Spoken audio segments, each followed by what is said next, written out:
Time now for your COVID-19 questions, and joining me tonight is infectious diseases specialist Dr. Susie Hoda. So Dr. Hoda, let's get right to the questions.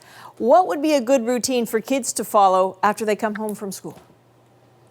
So of course, the first thing they need to do is remove their jacket and their boots or shoes, and then they should definitely wash their hands after that.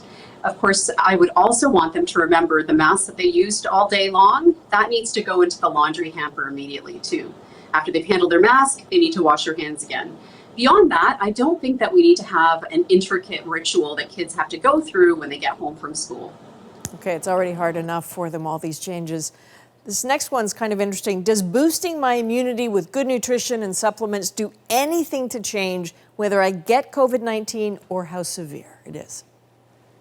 So at this point, we don't have any medical evidence that any supplements or foods or types of diets will actually reduce your chances of getting COVID-19 infection or a severe form of it if you do get infected. But that being said, I would say it's still really important for us to have a balanced diet and to take care of our health. So exercise and sleep really well. This is not really a time for us to be, falling ill for other reasons. But also the symptoms of COVID-19 can overlap with a lot of other things and are quite vague. So you wouldn't want to risk waking up in the morning with a headache because you had a poor night's sleep and wonder, could this be the beginnings of a COVID-19 infection? Okay, so this one, are mouth shields a good alternative to wearing masks? I'm starting to see a lot more of these. They're sort of clear plastic. They seem to cover the mouth, a bit open just above the nose. What do you think of them? I don't think they're a really good alternative at all.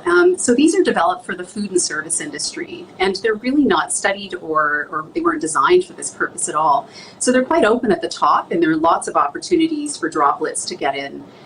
They're not at all close-fitting to the face like a mask would be. So I would avoid using them. If you need an alternative, a full face shield is probably a better choice. Okay. Instead of washing my cloth masks, can I just douse them with Lysol spray? That sounds a little scary. Yes, that sounds risky indeed. I mean, Lysol has a number of chemicals in them that have no business being by your mouth or your nose. I would not think that's a safe option at all. What you need to do to clean your mask is really just launder it, ideally in hot water. But if you don't have access to hot water, but your dryer is working, then even the heat of the dryer will help to destroy any of the microbes that would be on it. Now, if you don't have any access to those opportunities, then the WHO says that you can boil your mask in hot water or boiling water for a minute after you've washed it with soap and detergent and water. Okay, that's a good tip. Last one here. How can I safely store masks to reuse them throughout the day? We get this one all the time. Yes, and you've got a few options there. So you can either find a designated clean surface that you can place a towel or a napkin on, and then place your mask with the outside part of it down, or have a Tupperware or something that you can reusable washable box that you can place your mask in, or even hang it on a hook so it's not touching other things.